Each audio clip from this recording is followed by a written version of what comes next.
कल आपको मैंने संकारक बताए थे, संकारक एवं संकारकों के प्रकार। ठीक है, अब है आपका आइगेन फलन तथा आइगेन मान। आइगेन फलन तथा आइगेन मान। ठीक है, तो आइगेन फलन एवं आइगेन मान क्या होता है? जब किसी संकारक को किसी एक फलन पर संक्रिया करता है, तो जब कोई संकारक, अब वो संकारक हमने मान लिया ए कैप, किसी फलन, तरंग फलन, जब कोई संकारक किसी तरंग फलन साई पर संक्रिया करता है, बोर्ड कितना खराब है, संक्रिया करता है, तो परिणाम स्वरूप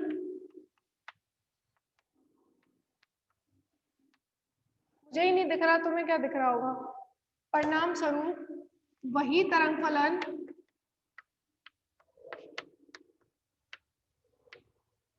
किसी एक स्थिरांक, किसी एक स्थिरांक के साथ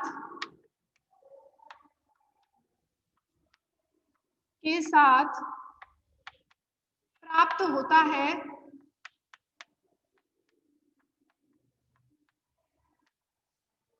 ठीक है, जैसे मान लीजिए ए कैप संकारक को आपने संक्रिया कराई तरंग फलन साई पर।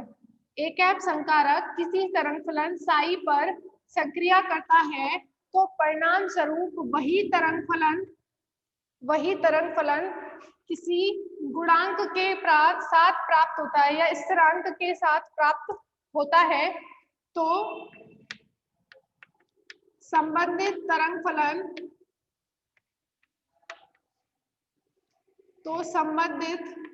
फलन,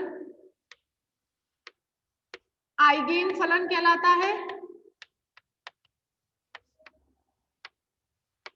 तथा, तो ये तरंग फलन क्या कहलाता है? आइगेन फलन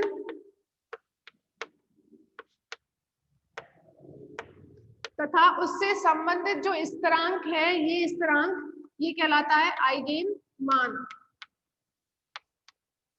और ये जो आपकी समीकरण है A cap psi is equal to A psi, ये जो समीकरण है वो कहलाती है अभिलाक्षणिक मान समीकरण।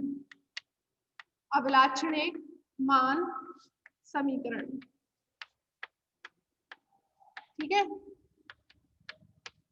ये आपके अभिलाक्षणिक मान समीकरण है और इसे आइगेन मान या अभिलाक्षणिक मान बोलते हैं।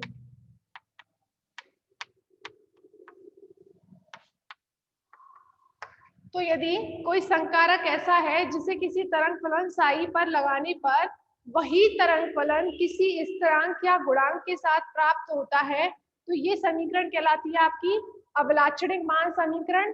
तरंग फलन कहलाता है आइगेन फलन और ये स्थिरांक कहलाता है आइगेन मान या अभिलाक्षणिक मान।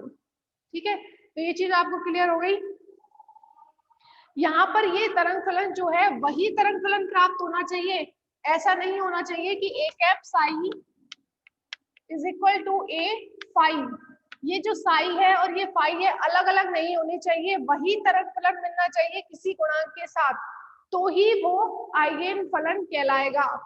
ठीक है, दोनों पक्षों में ये जो तरंग फलन है उसका मान समान होना चाहिए, तो ही वो क्या होगा? आइगेन फलन होगा। ठीक है, संकारक ए कैप का आइगेन फलन कहलाता है और स्थिरांक अभिलाक्षणिक मान कहलाता है और ये समीकरण अभिलाक्षणिक मान समीकरण कहलाती है। उदाहरण के लिए जैसे श्रोडिंगर तरंग समीकरण लिखी थी आपने, श्रोडिंगर तरंग समीकरण में क्या लिखा था? H cap psi is equal to E psi लिखा था कि नहीं? H cap psi is equal to E psi. H cap का वहां पर हैमिल्टोनियन संकारक, हैमिल्टोनियन संकारक,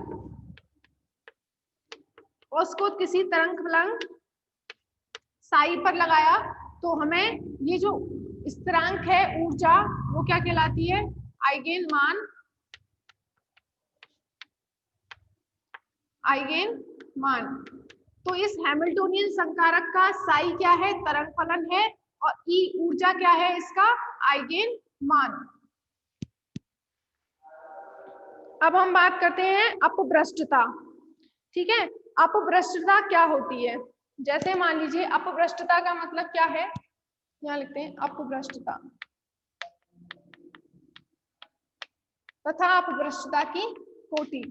इसी से संबंधित है, क्वेश्चन ऐसे ही आता है। आइगेन फलन आइगेन मान से आप क्या समझते हैं? अपभ्रष्टता व अपभ्रष्टता की कोटि को बताइए। तो जैसे अपभ्रष्टता क्या होती है? किसी एक संकारक के लिए तरंग फलन से संबंधित, इसकी परिभाषा यहाँ लिख रही हूँ, किसी एक संकारक के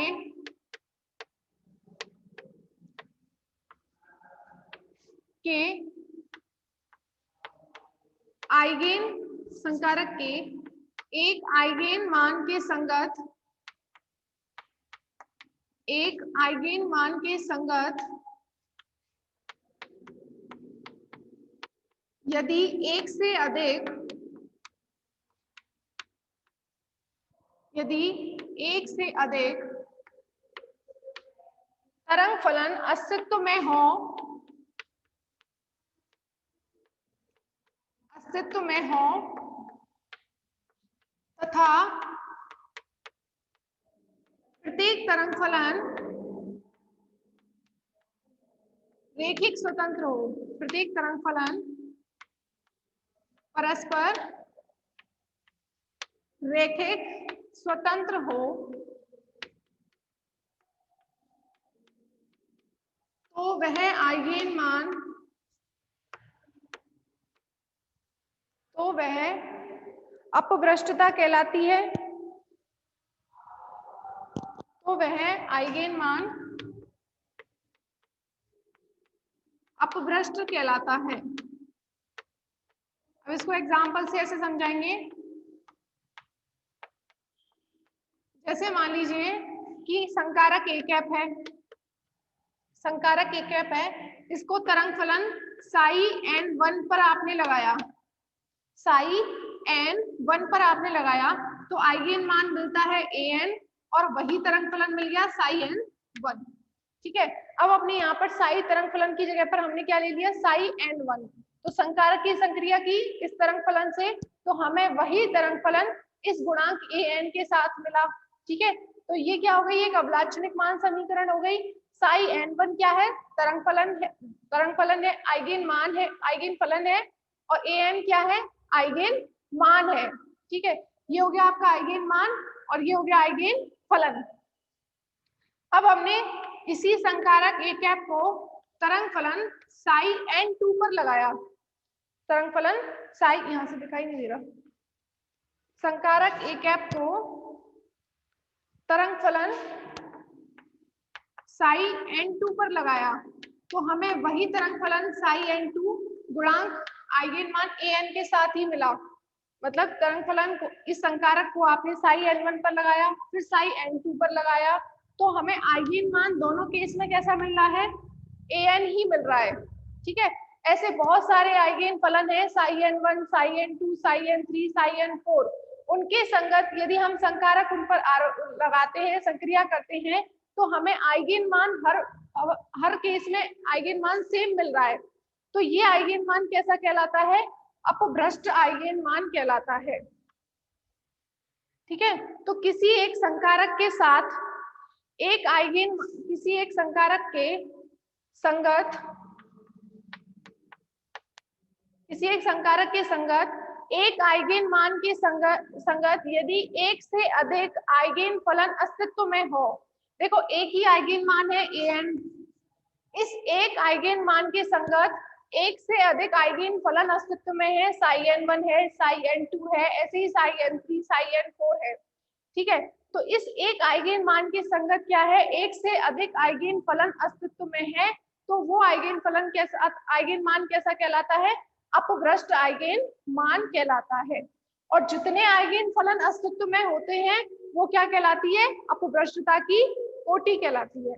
जैसे देखिए यहाँ पर दो आइगेन फलन है साई n1 और साई n2, ठीक है। साई n1 साई n2 दो ऐसे आइगेन फलन हैं जिस पर एक ही संकारक संक्रिया करता है, तो दोनों केस में आइगेन मान का मान वही रहता है, तो आइगेन मान अपभ्रष्ट हो गया। और ऐसे कितने आइगेन फलन अस्तित्व में हैं? दो आइगेन फलन अस्तित्व में हैं, तो अपभ्रष्टता की कोटि कितनी हो जाएगी? 2, ठीक है। तो किसी एक तरंग फलन के संगत, मिटा लूंगी ऊपर से, यदि किसी एक तरंग फलन के संगत एक से अधिक आइगेन मान, किसी एक आइगेन मान के संगत एक से अधिक आइगेन फलन अस्तित्व में होते हैं, तो वो क्या कहलाता है? आइगेन मान अपभ्रष्टता कहलाता है। तथा जितने आइगेन फलन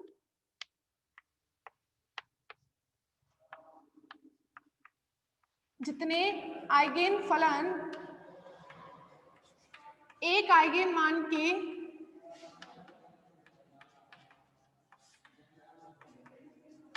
जितने आइगेन फलन एक आइगेन मान के संगत अस्तित्व में होते हैं,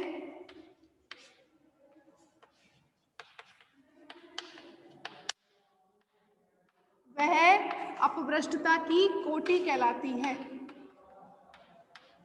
वह अपभ्रष्टता की कोटि कहलाती है।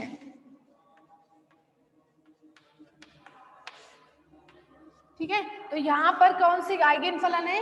यहाँ साई n1 तथा साई n2 दो आइगेन फलन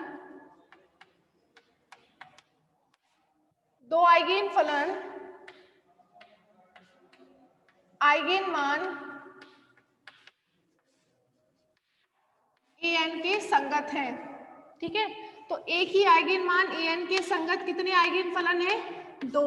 तो अपभ्रष्टता की कोटि कितनी हो जाएगी? कोटि कितनी हो जाएगी? 2।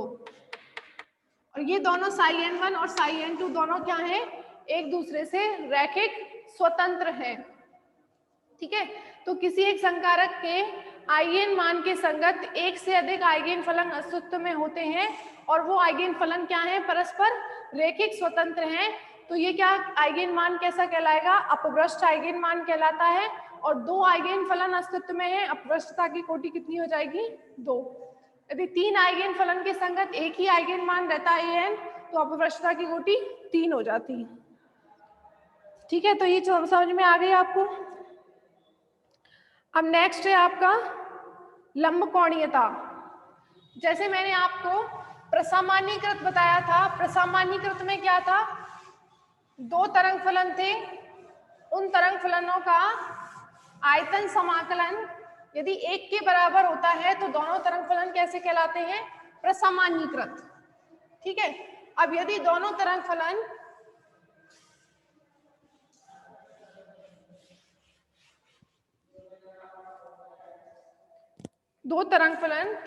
यहाँ लिख लीजिए लंबकोणीयता प्रतिबंध। जैसे मैंने आपको प्रसामान्यीकृत प्रतिबंध बताया था, अब लंबकोणीयता प्रतिबंध।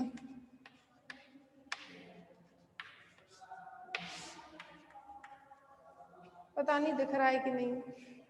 लंबकोणीयता प्रतिबंध दो तरंग फलनों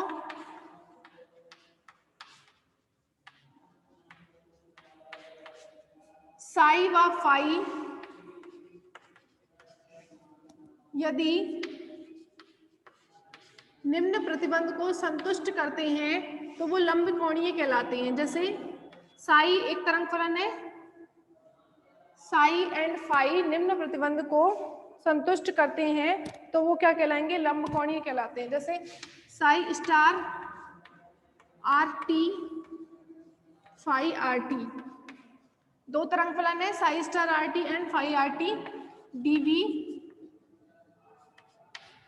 ठीक है, यदि इनका आयतन समाकलन 0 के बराबर होता है तो क्या है? साई एंड फाई क्या होंगे? आपके लंबकोणीय कहलाते हैं। तो ये तो हो गया आपका लंबकोणीय प्रतिबंध। और ये क्या बताया था मैंने? या इसको ऐसे भी लिख सकते हैं साई एंड साई स्टार। ठीक है, psi star psi R T d V is equal to 1 होता है, तो ये क्या कहलाता है आपका प्रसामान्यीकृत प्रतिबंध। ठीक है, तो ये तो है आपका लंबकोणीय और ये क्या था बताया था मैंने, प्रसामान्यीकृत। ठीक है, एक हो गया प्रसामान्यीकृत और लंबकोणीय। 0 है तो लंबकोणीय और ठीक है। अब है आपका हर्मिटी संकारक के गुण, और ये हर्मिटी संकारक के लिए जो प्रमेय थी। हर्मिटी संकारक कल आपको बताया है, हर्मिटी संकारक क्या होता है, हर्मिटी संकारक स्वयं का संलग्न संकारक होता है। तो कल जो आपको हर्मिटी संकारक की परिभाषा बताई थी वो पता होनी चाहिए। अब है आपके हर्मिटी संकारक के गुण।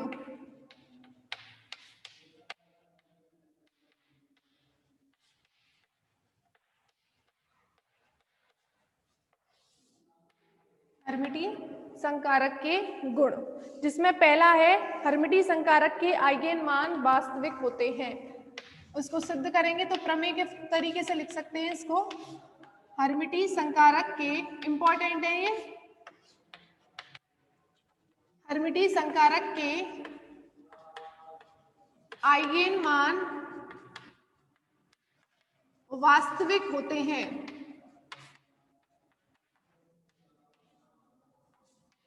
हर्मिटी संकारक के आइगेन मान कैसे होते हैं, वास्तविक होते हैं। और दूसरा है आपका प्रमेय नंबर 2, वास्तविक आइगेन मानों के संगत दो भिन्न भिन्न आइगेन मानों से संबंधित आइगेन फलन परस्पर लांबिक होते हैं। हर्मिटी संकारक के लिए, हर्मिटी संकारक के लिए दो भिन्न भिन्न आइगेन मानों के संगत, दो भिन्न भिन्न आइगेन मानों के संगत आइगेन फलन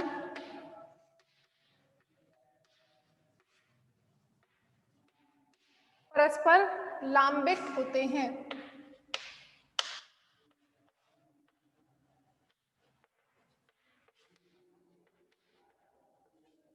परस्पर लांबिक होते हैं। तो आपसे यदि पूछा जाए कि हर्मिटी संकारक क्या है और हर्मिटी संकारक के गुण लिखिए, तो हर्मिटी संकारक तो मैंने आपको कल बता दिया था कि हर्मिटी संकारक स्वयं का संलग्न संकारक होता है, और उसका मैंने फॉर्म भी बताया था कि हर्मिटी संकारक के लिए ये बताया था, ए कैप साई का whole star phi DV is equal to कितना होता है, psi star A cap phi dV. ये बताया था कल आपको कि ए कैप साई का whole star phi DB psi star A cap phi DB. तो यहाँ पर जो है ए स्टार किसके इक्वल है, ए के। तो ए स्टार क्या है, एक तरीके से इस ए का संलग्न संकारक है, और यहाँ पर संलग्न संकारक में यहाँ बी कैप फाई आता है।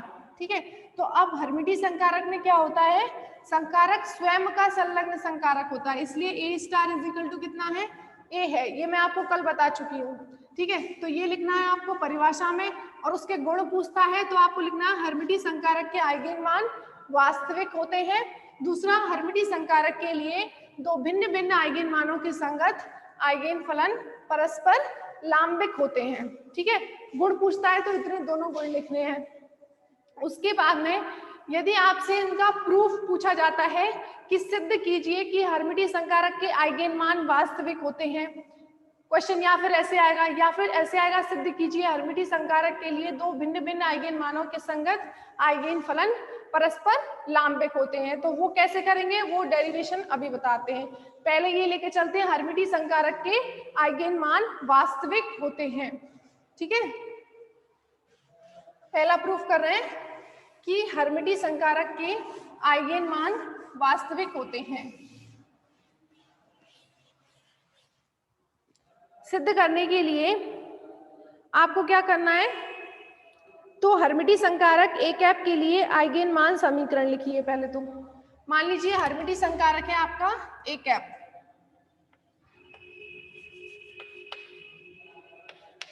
माना ए कैप हर्मिटी संकारक है, ठीक है। तो हर्मिटी संकारक के लिए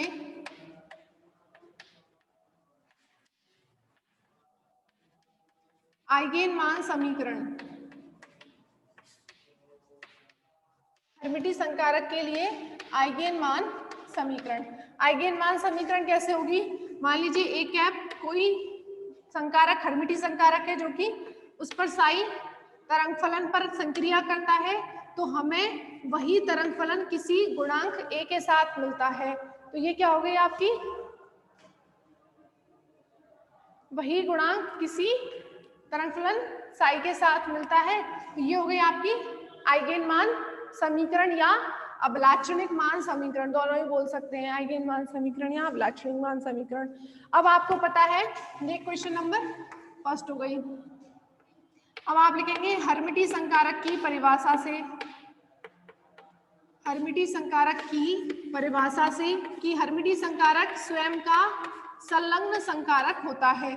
तो परिभाषा से क्या आ जाएगा, ए कैप साई का whole star phi DV is equal to psi star A cap phi DV, ठीक है। अब समीकरण 2 में आप समीकरण 1 से मान रख सकते हैं। समीकरण 2 में 1 से मान रखने पर, समीकरण 2 में 1 से मान रखने पर, ठीक है। तो पहले आप रखते हैं इस LHS में, LHS में मान रखो, कितना आ रहा है, ए कैप साई का होल स्टार है, फाई डीवी है, और आपको पता है ए कैप साई कितना है, ए साई समीकरण इससे, तो यहाँ पर क्या लिखेंगे, ए साई, ए कैप साई की जगह पर मैंने क्या लिखा है, ए साई का होल स्टार फाई डीवी, ठीक है, फाई डीवी लिख लिया। अब यहां से देखो इसको ओपन करेंगे तो क्या आएगा, A star psi star phi DV. तो ए स्टार क्या है, एक स्थिरांक है, उसको आप बाहर लिख सकते हैं ए स्टार, ठीक है। अंदर क्या आएगा, साई स्टार फाई डीवी। यहां तक कोई दिक्कत है तो बताओ? कुछ नहीं किया हमने, ए कैप को एक हर्मिटी संकारक मान लिया। आइगेन मान समीकरण क्या होती है कि हर्मिटी संकारक तरंग फलन साई पर संक्रिया करता है, तो वही तरंग फलन किसी गुणांक के साथ मिलता है, ठीक है। ये परिभाषा से आइगेन मान समीकरण। अब हर्मिटी संकारक की परिभाषा लिखी है हमने कि ए कैप क्या है, हर्मिटी संकारक परिभाषा से स्वयं का संलग्न संकारक होता है। दूसरा उसने क्या किया है, समीकरण 2 में 1 से मान रखा है, ठीक है। इसमें जो ए कैप साई आ रहा है, इस ए कैप साई का मान हमें समीकरण 1 से रखना है। तो पहले LHS में मान रखा है ए कैप, LHS लेके चले, ए कैप साई का whole star phi DV is equal to, A cap psi की जगह पर मैंने मान रख दिया ए साई का होल स्टार फाई डीवी। अब यहाँ से ए स्टार को बाहर ले लिया, साई स्टार फाई डीवी अंदर है। अब लेंगे हम RHS। RHS में क्या है, यहाँ पर Sai star A cap phi DV, यही है आपका RHS, ठीक है। Psi star A cap phi DV. तो ए कैप फाई, यदि ये मान के चले हम कि ये हर्मिटी संकारक ए कैप तरंग फलन फाई पर आरोपित संक्रिया करता है, तो हमें कोई मिलता है आइगेन मान वही फलन। तो ऐसे लिख सकते हैं क्या इसको, A cap phi is equal to, हाँ ऐसा लिख सकते हैं, साई और फाई दो तरंग फलन है, पहले संकारक ए कैप इस पर संक्रिया करता है तो वही तरंग फलन इस गुणांक के साथ मिलता है, और यही जब ये संकारक तरंग फलन फाई पर संक्रिया करता है तो हमें वही तरंग फलन फाई इस गुणांक के साथ मिलता है। तो दोनों ही क्या है, आइगेन मान समीकरण है, ठीक है। और यहाँ पर देखो तरंग फलन साई से संक्रिया कर रहा है तब भी आइगेन मान ए है, और यहाँ पर भी तरंग फलन फाई पर संक्रिया कर रहा है तब भी आइगेन मान ए है। तो ये आइगेन मान कैसा हो जाएगा, अपभ्रष्ट आइगेन मान, ठीक है। तो मान लिया है कि अपभ्रष्ट आइगन मान है, तो आप इसको कैसे लिख सकते हैं, Sai star A cap phi को क्या लिख सकते हैं, ए कैप फाई को क्या लिख सकते हैं, ए फाई डीवी। यहां से देखो क्या करेंगे, वही ए जो है वो कांस्टेंट है, बाहर आ जाएगा, ठीक है, साई स्टार फाई डीवी, ठीक है, समझ में आ रहा, अच्छा नीचे दिख नहीं रहा, ऊपर से मिटा रही हूं मैं,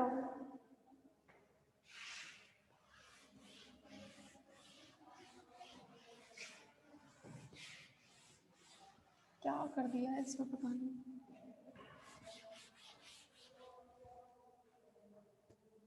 यहाँ पर देखो दिख ही नहीं रहा ये नीचे से, psi star A cap phi DV is equal to, मैं psi star A cap phi समीकरण 1 से ए कैप फाई क्या हो जाएगा, आइगन मान समीकरण से ए फाई लिख सकते हैं डीवी, यहाँ से आपका ए जो है वो बाहर आ गया, साई स्टार फाई डीवी, ठीक है, इक्वेशन नंबर 3 और ये इक्वेशन नंबर 4, ठीक है। अब RHS और LHS दोनों क्या एक दूसरे के इक्वली तो थे, तो RHS इक्वल्स टू LHS, दोनों से देखेंगे समीकरण 3 व 4 से, ये आपका है RHS, इस वाली समीकरण का, समीकरण 2 का पहले LHS लिया है और फिर RHS, दोनों में यहाँ पर ए कैप साई का वैल्यू रखा है और यहाँ पर ए कैप फाई का वैल्यू रखा है, ठीक है। समीकरण 2, 3, 4 से क्या होगा, A star psi star phi DV is equals to A psi star phi DV, ठीक है।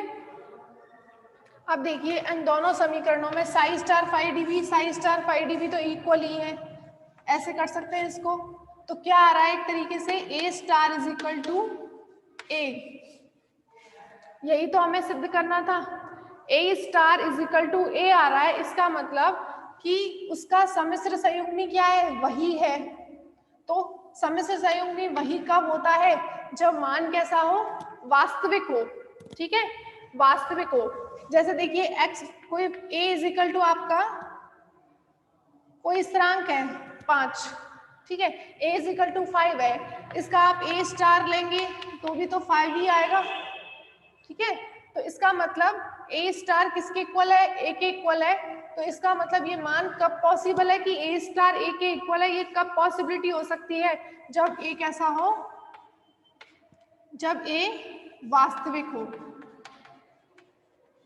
ये कब पॉसिबल है, जब a कैसा हो, वास्तविक हो, यदि आपका a जो है सम्मिश्र होता x प्लस आयोटा y, ठीक है, तो a स्टार कितना आता, x माइनस आयोटा y, तो जब a सम्मिश्र होगा उस केस में a स्टार जो है आपका नॉट इक्वल्स टू होगा a के, तो a star is equal to a कब पॉसिबल है, जब a का मान एक वास्तविक राशि हो, और a क्या था आपका, आइगेन मान, और वो भी किसका, हर्मिटी संकारक का आइगेन मान, तो आप कह सकते हैं सिद्ध हो गया कि हर्मिटी संकारक के आइगेन मान कैसे होते हैं, वास्तविक होते हैं, ठीक है, यही प्रूफ करना था हमें कि हर्मिटी संकारक के आइगेन मान वास्तविक होते हैं, जो कि प्रूफ हो चुका है। नेक्स्ट अभी रिजॉइन करो, फिर दूसरी प्रमेय बताएंगे।